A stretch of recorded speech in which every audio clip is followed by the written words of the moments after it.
This is Abe Friedtanzer from Awards Radar, and I'm so thrilled to be speaking with Jeremy Swift about Ted Lasso. How are you, Jeremy? I'm very good, Abe. How are you? Good, good. It's easy to like Higgins. How much are you like him? I'm a little bit like him. I'm quite amenable. I'm a good listener. I can be much more grumpy than he can be, or is seen to be. You never know. You never know what he's doing at home, with his all his sons getting on his nerves. But yeah, I have some quirks. I make some funny noises, and I play the double bass, which is very convenient. Uh, but yeah, I don't know. I don't think I'm quite as put upon. I'm not that he's put upon anymore. I wouldn't have I would have resigned in season one by episode three, I think. If it was Jeremy Swift. Yeah. It's fair. Well, it's nice to see at least there are moments where people recognize him. They let him be one of the Diamond Dogs, and his strengths get appreciated, even if at first it doesn't seem like they really are.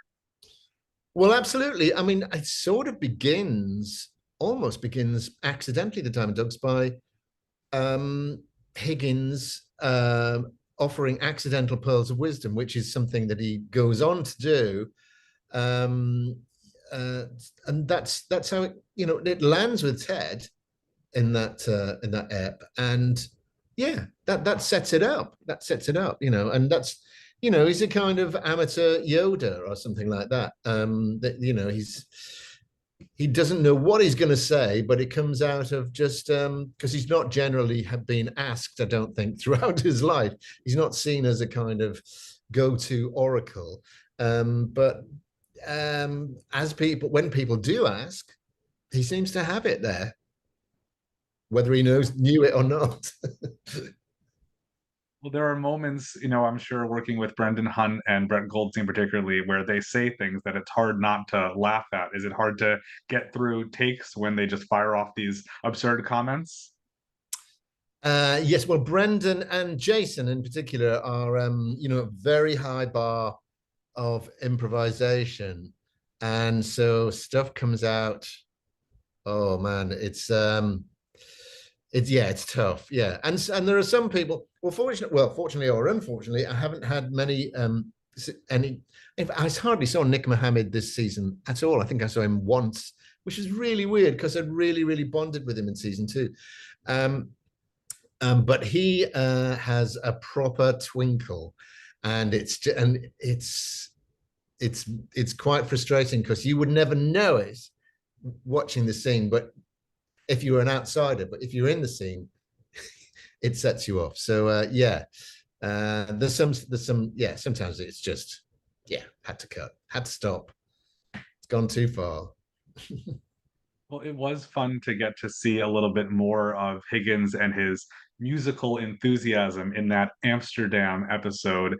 How much of that did you bring in yourself, or did you think a lot of that was written for you because of your own musical knowledge and background? Yeah, it was a very cute thing for Brendan, the writer of that episode, to do, and I think for me, uh, unfortunately, I am quite featured in it, but I think it's the sort of standout episode that certainly has the most reaction to any episode I've ever been in, from friends and fans. But yeah, it was sort of appropriate because Amsterdam does have this nightlife, and Brendan, did live there for 7 years, I think, and frequented cool jazz haunts. So me playing that, fortunately gave me a good deal of warning, so I could practice that number a lot.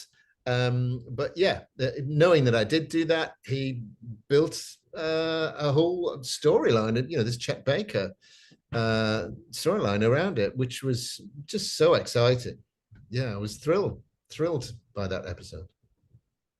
it's also nice to see Higgins spend some time with Will because I feel like he's an underappreciated character also who people don't understand. He's taking the brunt of everything and he's not really talking back or anything except when he gets to imitate Beard, which I really enjoyed in another episode. That was Yeah, very funny.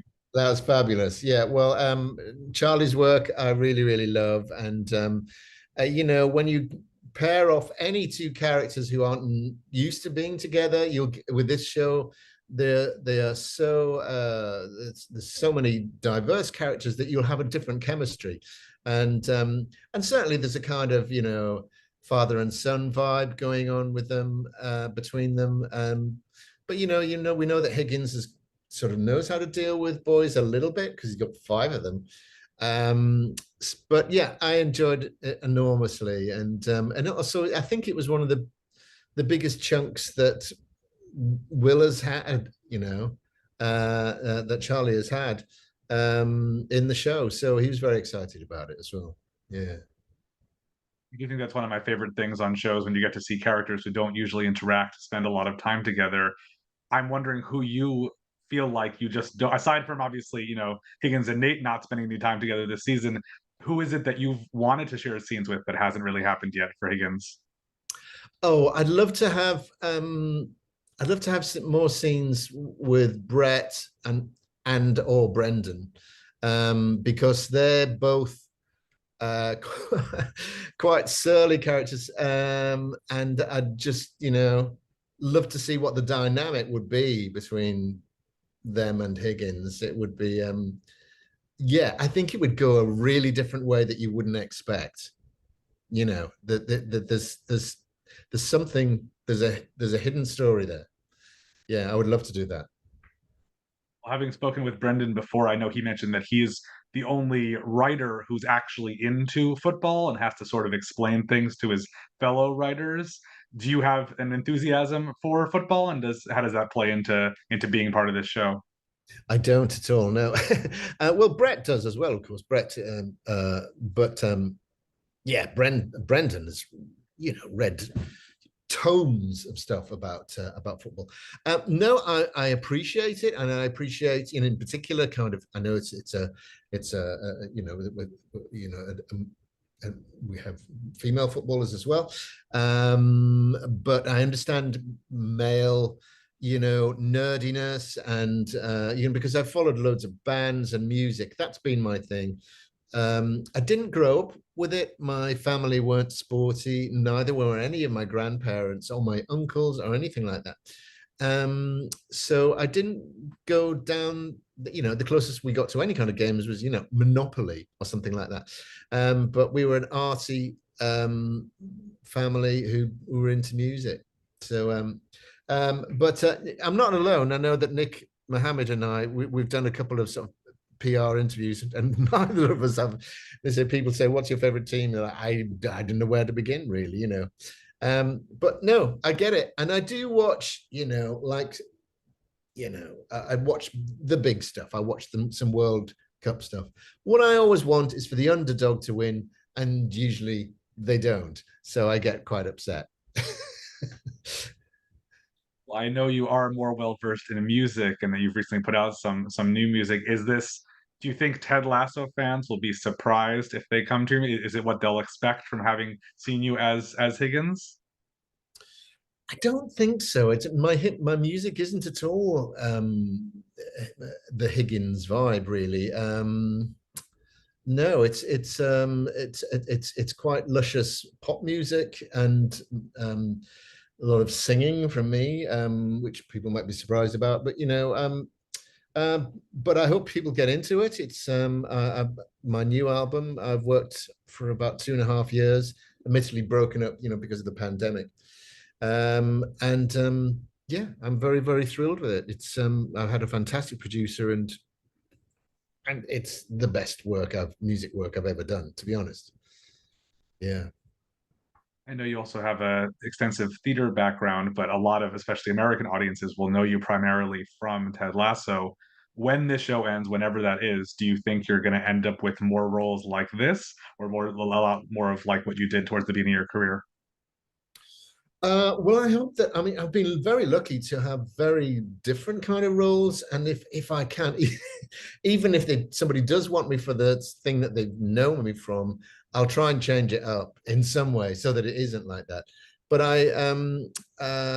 there is stuff pending which I can't really talk about yet, and a lot of self-orientated projects as well, that are coming to fruition, not just the album.